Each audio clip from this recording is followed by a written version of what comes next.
I just got to ask, where do you fall in the spectrum of morning to evening person? I'm, Oh, I'm pegging you at an evening person, but you might be all across the spectrum. no, I'm definitely an evening person. Okay. I like to start work at 9 a.m. And so Sleep you were 8 about hours. on with par with that. Thank you. I'm hitting the beginning of your day. I'm at You're 7 like, a.m. here. Yeah. So this is a little earlier than, I mean, I'm up. I'm up. I'm a morning person, by the way. I'm up at 5, hitting the coffee, doing a little workout, skimming the newspapers online because I don't get a newspaper, but doing it pretty early. So, but recording, it does take a little effort to get this ready. going. Yeah. It is Valentine's Day. We're recording on Valentine's Day. Happy Valentine's Day. Same. Do the kids get jazzed about Valentine's Day? Do they have to fill out Oh, little of course. Valentines? They get to give their friends Valentines and get them in return. So They still do that at the school, like the boxes and nice. I don't know if they'll have boxes. I assume so. We used to make them with a shoebox. They didn't do that, but they That was the thing, right? You got a Yeah. shoebox. You had to kind of think ahead, because what if you didn't get shoes around Valentine's? If you didn't think ahead from like Christmas or your birthday or whenever it is you got shoes in your life, then you're like, oh my God, what am I gonna do? And your parents aren't gonna go and buy shoes just to give you a box. So you'd be that one kid with a weird grocery bag or something. That never looks good. Talking about really wanted to hear from you about your journey from what we just talked about, kind of Ep8 to where you are now, leading the Microsoft group at Argano, and just wanted to hear kind of your story. So just get that shared out there for people to see and appreciate and lean on when they're facing or jumping into their journey. Yeah, sure. So I guess I'll probably start with my name's Charlotte.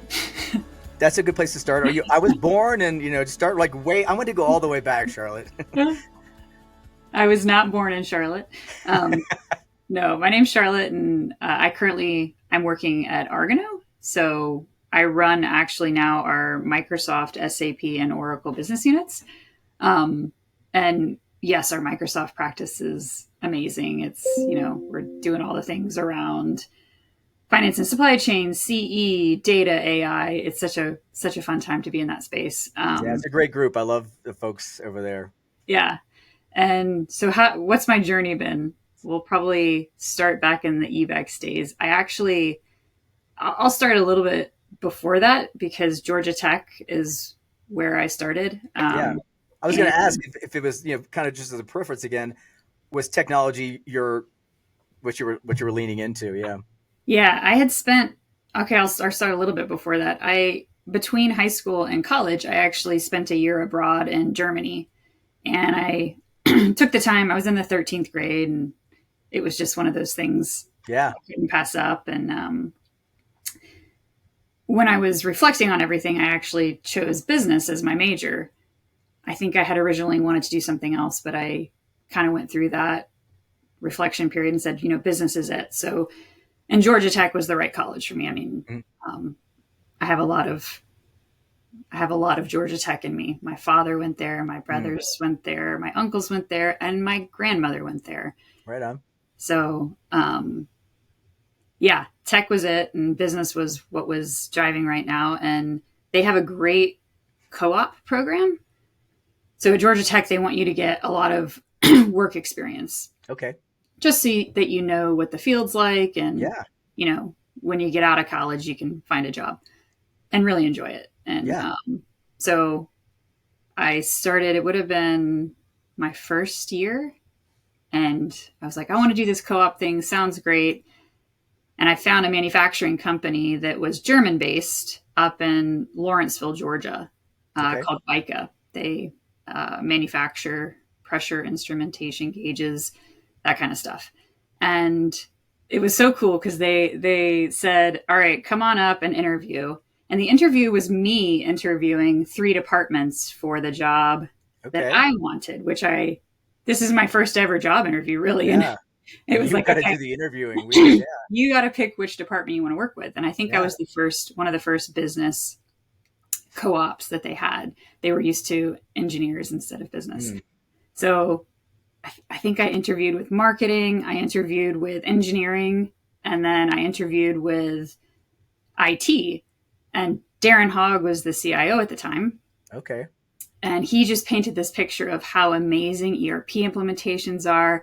We're going through one with this product called Microsoft Exapta 3.0, and you'll be able to learn everything: finance, shipping, production. Like, this is where you'll learn. And as a college co-op, I said, absolutely, Yeah, you ain't wrong. you're not wrong. And so he chose me, I'm sure, in the background, but I also chose the IT spot, and then just fell in love.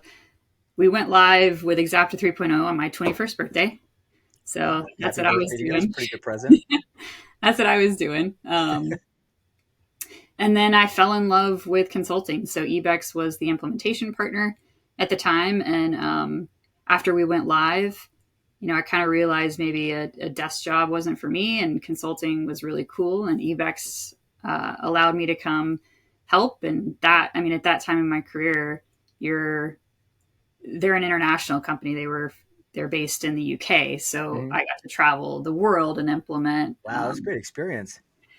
Yeah, for sure. So I think kind of going back to those early days of consulting, I'll say Ebex was really focused on the lean manufacturing module. They created it, Microsoft bought it. And, as I think about just that experience, I probably knew that product better than I was at least the top 5 in the world at that product, right? Wow. And I was also a woman, and I was also very young, and I was also in mostly manufacturing environments. So just like, there's a lot going on. Yeah. And, I think early days that turned into, when we talk about just probably unconscious bias, you're sitting in a room, and it turned into people asking questions, but not posing them directly to you. And I was the expert, right? Like, I was the consultant, right. I was the expert. And, it showed up as questions coming to others. And, I think an interesting self-reflection, just I haven't thought about this in a while, but an interesting self-reflection on that entire experience is that I actually ended up coming in over-prepared for almost every scenario. Like, I knew the product. I would then prepare the heck out of whatever it is I was doing. Right. Like a discovery session or a training session. And, you ask, how does that show up today? Well, I am still way over prepared. And the reason is, I learned quickly, the moment you come in and you exude knowledge, expertise, confidence, and then you really start to engage in a conversation that, ticks with what you're going with. Yeah. Ticks is a weird word, but engages in the way that the client wants to engage, and you're getting to a productive place quickly. You build trust, all of that goes away. But, it is also every moment that you're in those new situations, you have to get through this barrier. So yeah, it's interesting side benefit, like you said, of this unconscious bias, that you over prepared, but it actually better prepared you down the road in this kind of strange way. Yeah, for sure. I wouldn't have thought about it if I hadn't reflected on it recently. And real quickly, did you feel any difference between, because you said you worked internationally, so was it any difference in being in the US and being overseas in these scenarios? Ironically, the biggest difference was, so, in consulting, you're building trust and credibility in those first interactions. In the UK, my accent helped me a lot. And I didn't expect that, because, we look at British accents, and it's almost the exact reverse scenario. So yeah, in the UK, it helped me a lot. I'm trying to think in other countries. Yeah, I can't, there's probably nothing much of the same elsewhere. Yeah. It helped that I could speak German in Germany, but right. Yeah, no, very similar experiences, just probably the American accent helps out. That's interesting. That it is true. I think it is true. I love hearing, like, when I'm reading aloud my Word documents, because I do a lot of sort of web pages or blogs, I always pick a British or Irish accent, because I don't want to hear English people talk anymore. I don't want to hear us talk. I want to hear somebody else talk. Yeah. So, I mean, after those early career days, I guess I went from, whew, my computer just like totally Hey. crashed. Yeah. You were just continuing on your Perfect. It's like journey. a We good got to cut point. Ebex. Yeah. So Yeah. after, landing at Ebex and starting early days consulting, I grew through the ranks. So went from consultant to senior consultant to solution architect. Then I started managing projects. Then I started managing people. Then I started leading people. Then I started leading operations. Then I led their US business, started P&L ownership. And then, kind of the rest is history. So Yeah. I, the, I think the part that I was super fortunate to have is that it really helped me just create a foundation. Like every step that I took, I really took my time and I learned everything I possibly could. I'm not saying I learned everything, Yeah. but like there was something about the foundational element of going through what our teams are going through that I think has just served me really well. So I'm fortunate to Yeah. have gotten through that. And I think I'll ask you this, and I know it's slightly off topic, but I think there's a key element that I keep hearing as I'm talking to women who have been successful in tech, and that is finding the right situation. Like you landed in a great situation, having the opportunity to work through Georgia Tech and the co-op, get into a business that wanted you. You know, when Darren interviewed you and you interviewed him, to it feels like if you're not in a good situation, there still might be bias. Like you said, there was unconscious bias. People just do this. But if you're in a really toxic situation, maybe that's not the right situation. If it's overly, toxic towards a person, that again, just swimming to the different lane and finding that support and foundation. yeah, for sure. I mean, I was super fortunate, and I also had a lot of great mentors, men and women, right? Mm, And I yeah. think it's an important part for me right now is just this mentorship flavor where Mm-hmm. you reflect on all of the things that all these people did for you, and big, small, like help you through tough career decisions, but also coach you through a moment that maybe you didn't understand or what you could have done differently to get to a better result. And I was fortunate to have so many people in my life that were open and willing to engage in a mentorship relationship like that. And it's really fun Mm-hmm. to kind of also start to pass that on and then watch the people that you've mentored also pass that on. It's just such a beautiful thing when you can look both ways. Yeah. And you know yeah, it's beautiful. So um Yes, I agree with you. Being able to be in a position where you feel confident mentoring and passing on, like I said, whatever lessons you've learned, or like you said, it's so interesting. I didn't necessarily always seek out a mentor, but they always seem to be there. And from the small to the large, it is just so powerful and impactful to then turn and give that oh back. yeah, for sure. um so through that journey, I would say a lot has changed. If you look at like who you're interacting with on a daily basis, there's more women at the table Mhm. now, and I think um, it's been really interesting to watch that progression of early days IT manufacturing space to Mhm. now. And just, I think a lot, there's just a lot more women at the table. And for me, that's really exciting. Um, and I would say to your original question of, what biases show up, it's a little different for me today than it was probably when I was playing this expert consulting role. Um, Yeah. and like, I still have people. The best example is you showing up somewhere to pick a new environment, and you still have people who will address the person next to you because Mm. that's just the natural. It's unconscious, it's not conscious. And I think kind of through the years, what I've learned is if you can open a dialogue with your colleagues, your team, and help them prepare for the situations, it really helps you prepare for it too, right? So, Yeah. hey, this might happen. Here's how you can help in this. And I Yeah. there's a gentleman I've worked with for a really long time, respect the heck out of him. And we've been in many of these situations together, and he just does it so gracefully. So like we'll get into a particular situation like that, and he will quickly either introduce me and use my title, or he will direct the question at me. And, I think Charlotte is better suited to answer that. And, that I think the more of that type of awareness and dialogue will bring out just a better way of going about these things. And it's really supportive. So I think that's one of the interesting things I've taken away from my more recent years. Yeah.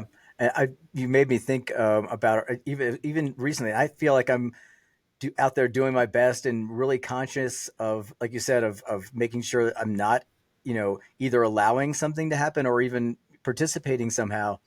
But I find myself even having to pull back and just think before I talk, to be honest. I mean, it's like, and it's not purposeful sometimes. That's the thing. It's like I'm out there purposely thinking I'm better or smarter than a woman counterpart. It's just sometimes I'm not thinking. And I was in a situation where I was in a meet and greet, and it was rapid fire with some folks in a vendor situation. And I was trying to introduce the community, and I was just super excited.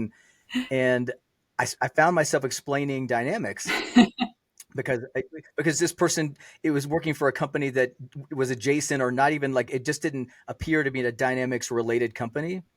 So I just, kind of started, and then afterwards found out this person is a Microsoft MVP, and I felt like an idiot. I was like, oh my God, what an idiot.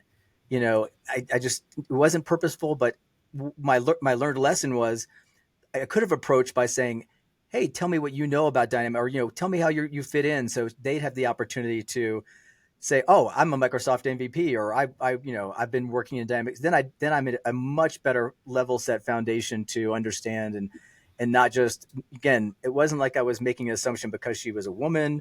It was just, I was not thinking, and I was just making an overall assumption about the situation I was in. So it was a huge lesson for me. And in humility too, I just felt afterwards like, wow, I sought that person out and apologized and said, hey, I realized I made a pretty huge mistake yesterday, and just wanted to make sure you knew that I was, sorry. And that, it was a good lesson. Good for you for being aware of it, and, acknowledging that. And I'm sure, you'll be more aware in the next situation. And I think that's the thing, is I think hopefully I'll be more aware, going forward. And you're sharing this story with others right now. Yeah. So you're just raising awareness. No, I'm going to cut this out. That's not going on. Oh, but I think the interesting part from, like, how does situations like that impact your leadership style?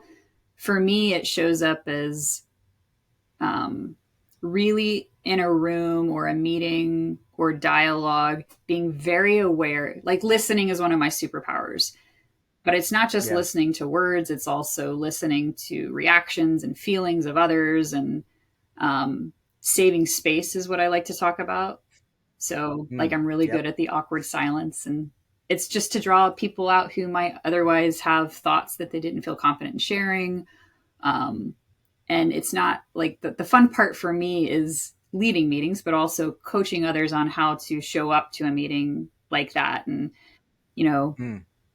really just watching, listening, doing it empathetically, and then letting others show up how they are, need to show up. So I think that has been an interesting just leadership lesson from having been exposed to a lot of that and having to build my own tool set around it. And I think the other cool thing is just teaching others how to, a common thing that you get is you get talked over in a meeting, right? That's not new. Or someone takes someone else's ideas as their own, not intentionally, just building off of them. And, I think there's tidbits that you can pass on what to do when those situations occur, and also how others in the team can help. So before we dialogue, I've heard that so many times too, where the idea gets started, by a woman on one side of the table, and by the time it gets around and is solidified, it's, they're all hailing Bill and carrying him out the door somehow.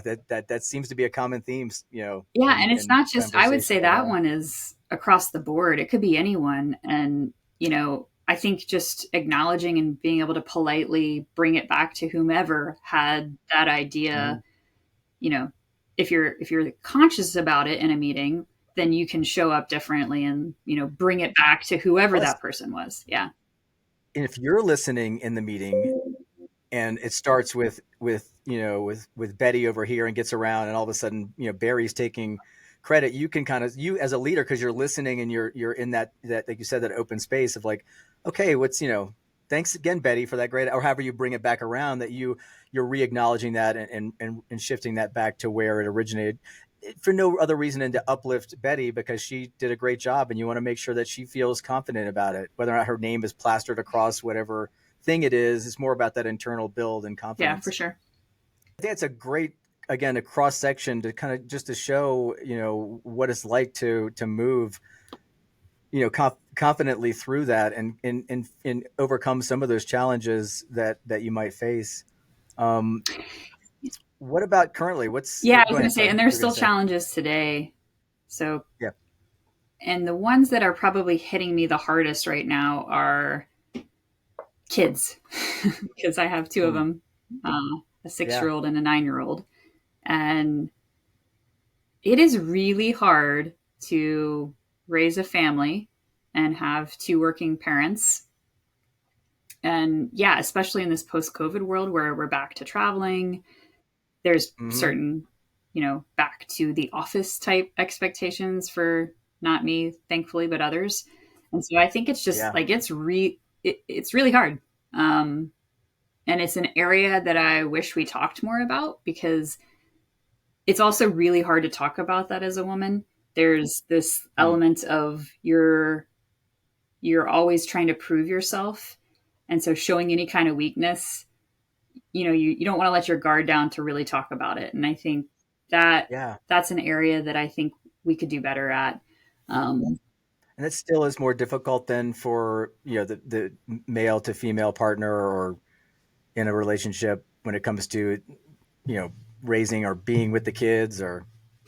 Yeah, for sure. And you got to the way I think about it is a couple things. Like for me, people always talk about work-life balance, and that's putting the two things against each other and kind of denotes that one's going to win or lose in some circumstances. And I think I like to talk about it as work-life integration, because in these days, you're really, you got to find your own way to pull together your life through it. And so, for me, that shows up as I work out during the workday, usually around lunchtime, because my kids are in school and my work is flexible enough and I'm super supported through all of, bringing together work and life that it works out for me. But I wouldn't, if I didn't do that, I don't think I'd be working out. I wouldn't be investing in myself in those ways. Like I play basketball on Thursday nights, and that's like my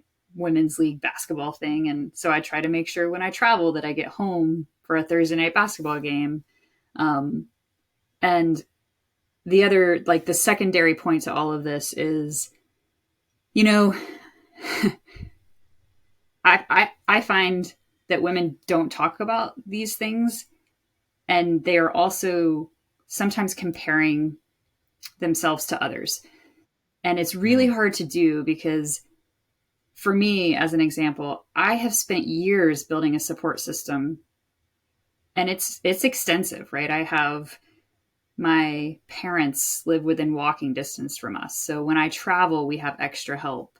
I have a caregiver who has been with us since my son was 1. So for 9 years, she's helped us. And I have a husband that probably takes on more than 50% of the family duties. And thankfully, he met me when we got married way back when I started in Ebex days. And I was consulting before I even met him. So he knew me as traveling, and it was the world that we grew up with together. Yeah. So I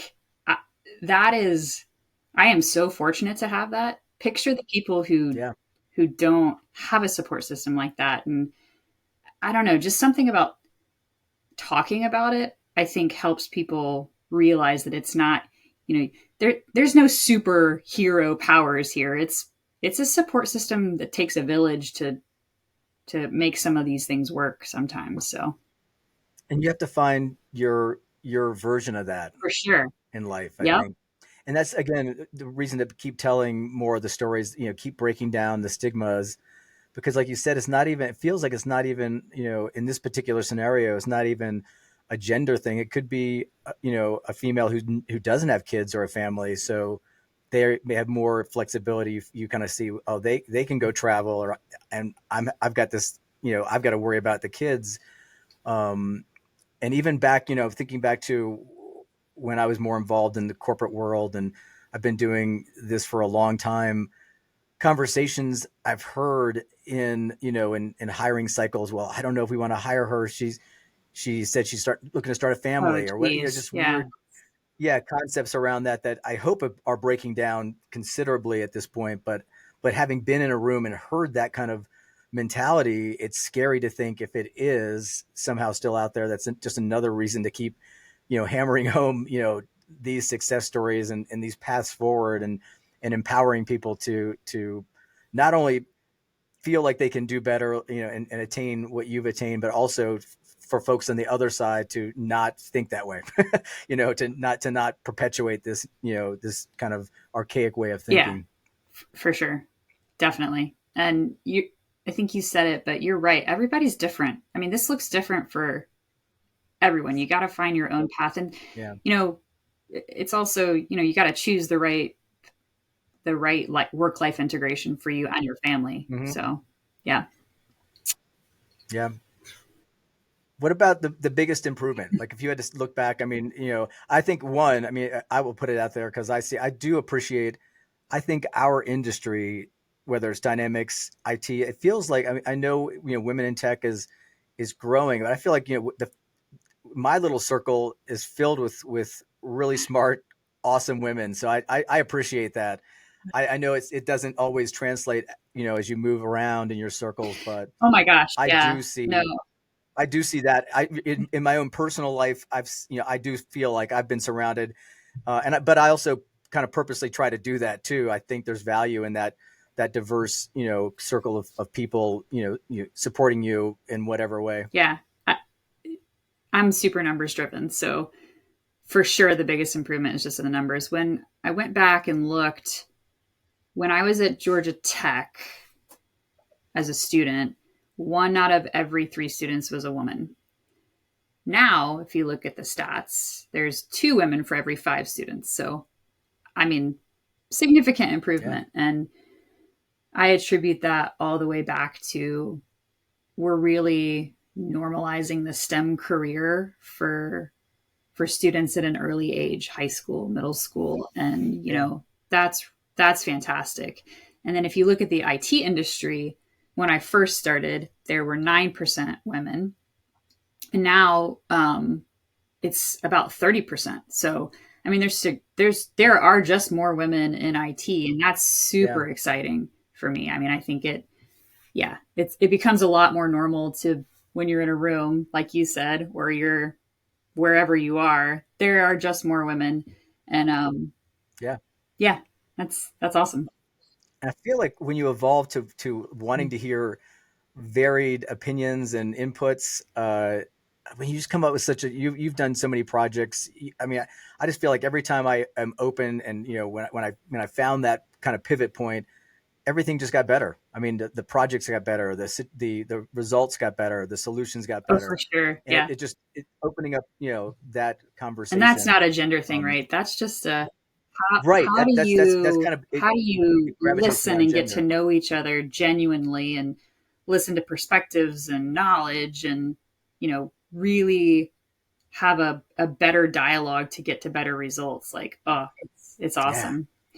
The Yep. the other thing that I think is has been nice to watch is just this level of awareness, um, Mm. specifically in allies. I think there's even you see it where allies are out there and they're helping each other, and they're, to one of your earlier points, like when you sit down and think about a situation and just look at it from a perspective of um, oh geez, this was the experience that I just showed up at, and I learned from it, and then I shared that. The more we can equip folks to kind of open up their eyes, the better. And it's happening, right? Like people, there's a renewed sense of awareness, I think, in this from when I first started till now, for sure. Yeah. Yeah. Yep. I'm going to jump back with you just one quick way back. Woo, woo, woo, woo. And ask, going back to high school, whatever, did you have a mentor or some type of influence that kind of drove you to STEM, or is it just something inherent, like you just were born like with a lab coat on, and you just knew I was going to be Oh, in science and technology? that's a great question, and the answer wholeheartedly would be my dad. So Hmm. He went to Georgia Tech. He was an electrical engineer, computer engineer, master's degree, Hmm. super smart person, and he brought home technology to us so that I had computers when they were first out. I won a science fair Georgia expose thing because he helped me code. Awesome. Like it was like a big wooden switchboard of all these light bulbs, and I was testing which Right. light bulb was going to be which brand would last the longest. And so he helped me code a program that would turn them on and off at a certain frequency, and then measure what was happening in the background. And I mean, yeah, he That's gotta seem like a magic trick to a young kid. Like that's like he had like a cape on and a hat and a rabbit, because it is magic. Like I just took some numbers and some things and boom, we did yeah, this. for sure. So he definitely was probably the biggest influencer. And you know, he was also in consulting. He traveled a lot, so Hmm. that probably naturally I saw that growing up. And the other thing that comes to mind is in school. I mean, we had computers back when I was in middle school. They were new and they were like Macs and really ancient. Sorry, they were old. They weren't new. They were ancient. But I remember being in the computer lab and they were basically teaching us code as a Hmm. middle schooler in more creative ways. But yeah, that was middle school. I would say high school um, technology maybe took actually a little bit of a back burner. And then at Georgia Tech, even though I was a business major, I mean, Georgia Tech created an entire course for computer science for non-computer science majors, and you had to take it. And the course had its That's own great. language. They Only Georgia Tech would do this. They created a language. It was a mixture of Java and Python. It was called Jess, and every business major took that course. So you were forced into it whether you wanted to be or not. I mean, the curriculum also had things like database and um, other very Right. technology based pieces to the curriculum. So for sure, it's But a always great been. way to expose everybody, because you never know where the spark might come. So by exposing every student, male, female, whatever association, you've got to do this, and you might find that you love it. You see the magic. Yeah, for sure. Interesting. Awesome. That's a great answer. I appreciate Oh, of that. course. It's fun to hear that kind of origin story a little Oh, bit. Any final words, Charlotte? We're coming up on time here. I really appreciate having you on. It's lovely to see you. We cross over a lot, but I don't think we've ever sat down and talked like this. So I appreciate getting to know you better yeah. this Oh, way. no, Um, just thank you for the engaging conversation. I think, thank you for having me as part of your podcast, and, talking about this subject is important. So yeah, I appreciate it. appreciate the offer and the engagement. Yeah, well, we appreciate having you here. Where are you headed next in the world? Are you traveling pretty consistently, or is it spotty? Yeah, I mean, it's spotty and I'm not going anywhere exciting. I promise. Yeah, I try to make everywhere I go exciting. Like I try to find, like, there's a great website called, I think it's Atlas Obscura. If I you have haven't not. seen it, it's yeah, you can go on and you can search any city and it'll tell you like the weirdest things to do in Oh, that cool. city.